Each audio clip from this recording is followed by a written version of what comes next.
Là, je vais vous montrer quelque chose qui ressemble à une confusion. Mais je vais vous dire comment on interprète la révélation. On dit que les enfants de la mariée seront moins nombreux que les enfants de la délaissée. Mais vous savez qu'on nous parle de l'histoire de qui? D'Agar et de Sarah. On dit, la stérile, c'est celle-là qui est délaissée. La mariée, c'est Agar. Est-ce que c'est vrai? Est-ce que la Bible a-t-il fait une erreur? La mariée, c'est Sarah. Mais c'est elle qui est stérile. Mais on dit ici au verset 27 que, car il est écrit, réjouis-toi stérile, toi qui n'enfantes point, éclate et pousse de cris, toi qui n'as pas éprouvé les douleurs d'enfantement, car les enfants de la délaissée seront plus nombreux que les enfants de celle qui était mariée. Mais comment ça? C'est celle-là même qui est délaissée là, qui est mariée. C'est parce qu'elle n'a pas d'enfant que son mari a cherché quelqu'un d'autre. Comment la Bible nous parle de ça? Ces choses sont allégoriques. Quand on dit c'est une allégorie, ça veut dire qu'on veut vouloir expliquer quelque chose. C'est un exemple ou quelque chose qu'on utilise pour faire passer un message. Ça, c'est la première chose. Deuxièmement, dans l'interprétation de la révélation de Dieu, Dieu prend ce qui est important. Dans l'interprétation de la révélation, Dieu prend ce qui est important. Est-ce que vous savez que quand Agar a eu un enfant, Agar a commencé à maltraiter c'est sa maîtresse, on dit?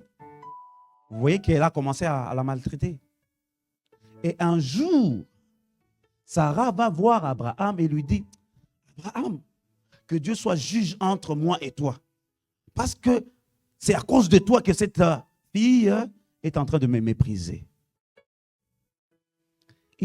Ça veut dire quoi? Sarah était dans un mariage. Mais un mariage où? C'est elle qui pense qu'elle est mariée. Mais Abraham a son cœur ailleurs.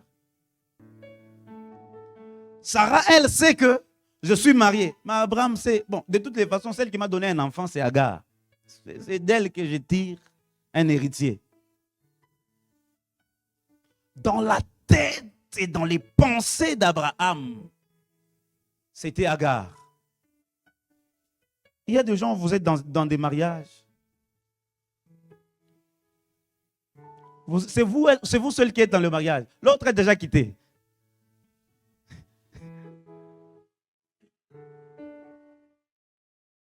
Et si vous vous retrouvez dans des circonstances comme ça, vous pouvez tout donner.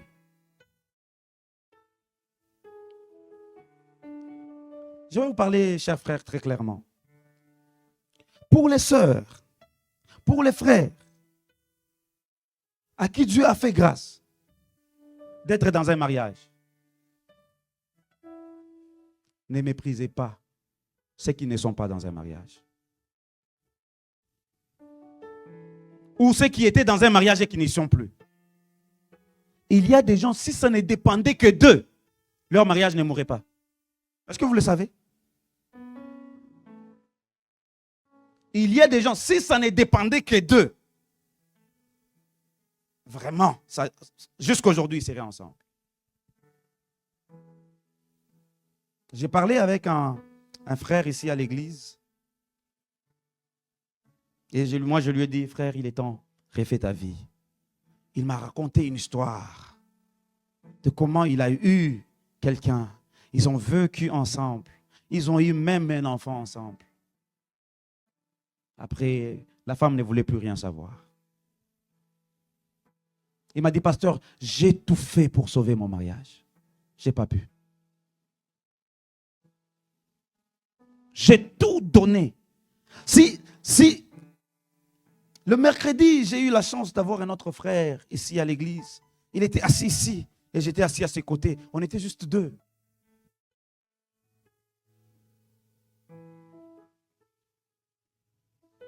Il a aussi tout fait pour sauver son mariage. Ça n'a pas marché. Ça coulait de larmes dans ses yeux. J'étais là, même moi-même, j'ai aussi pleuré. Mais il me disait, pasteur, S'il est possible, prie pour moi que ma femme revienne. Malgré tout ce qu'il a connu.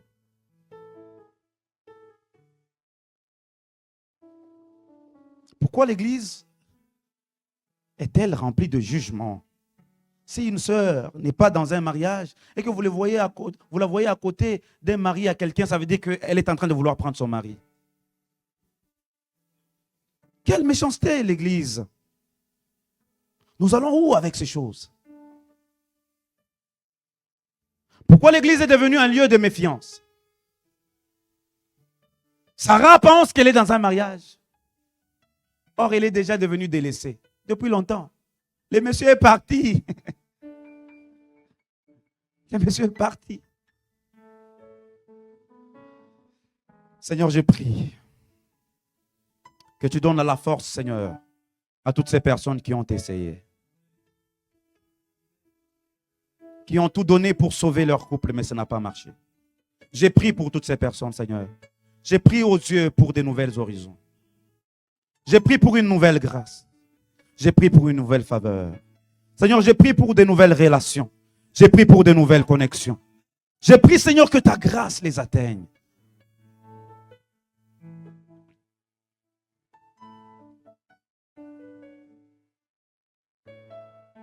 Maintenant, on nous parle aussi de Sarah, qui était un temps dans la souffrance.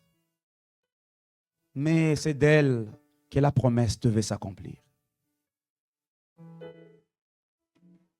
C'est d'elle que la grâce, c'est par elle que la grâce devait passer. Certaines choses, c'est des monts Sinaï, des lieux de loi. La grâce de l'Éternel est encore sur toi. Mais nous qui venons d'Isaac, nous avons une alliance avec Dieu. Cette alliance, c'est l'alliance du salut par la grâce. Et on nous parle maintenant de la Jérusalem céleste, le mont Sion, le lieu préparé pour tous ceux qui ont reçu la grâce de Jésus. Il y a des versets que je n'ai pas préparés qui sont en train de vouloir venir dans ma tête. Ben, écoutez, si je me trompe, ne vous inquiétez pas. Hein. Je n'ai pas préparé ce verset, mais le Seigneur me le convainc beaucoup. Voyons Philippiens chapitre 3.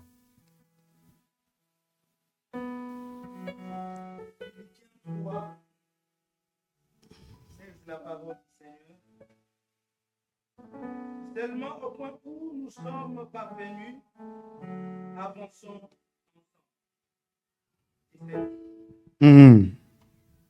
On va continuer. Je ne me suis pas trompé. Gloire au Seigneur. Avançons, papa.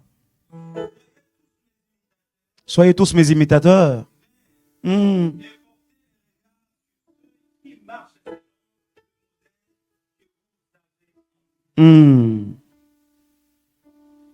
il en est plusieurs qui marchent dans les limites de la foi. Je vous en ai souvent parlé. Et j'en parle maintenant. Ce sont des choses qui font couler les larmes. On continue. Leur fin sera. Ils ont voulu leur vendre. Ils mettent leur gloire dans ce qui fait leur honte. Ils ne pensent aux choses. Mais je peux même dire qu'ils ne pensent qu'à eux. Amen. Qu'ils ne pensent qu'à leurs propres intérêts. C'est ce qui va faire demain leur honte. C'est ce qu'ils font. Ils trouvent la gloire dans ça aujourd'hui. Papa, continuons. Je veux qu'on aille jusqu'au verset 20. Leur fin.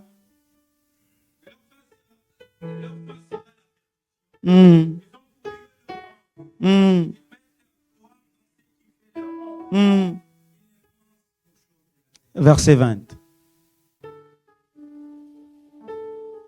Mais notre cité à nous est dans les cieux. Alléluia. Nous attendons aussi comme notre cité à nous est dans les cieux, d'où nous attendons aussi le Seigneur Jésus-Christ comme sauveur. Les choses de la terre sont passagères, n'est-ce pas? Celle qui demeure, c'est celle que Jésus donne. Choisis de ne pas marcher en inimitié contre la croix de Jésus. Viens au pied du Maître, il t'aime. Il t'aime, amen. Il a dit à la femme, femme, où sont-ils toutes ces personnes qui t'ont jugé? La femme a dit, je ne les vois plus. Il dit, ce n'est pas moi non plus qui te juge. Va seulement et ne pêche plus. Nous allons prier.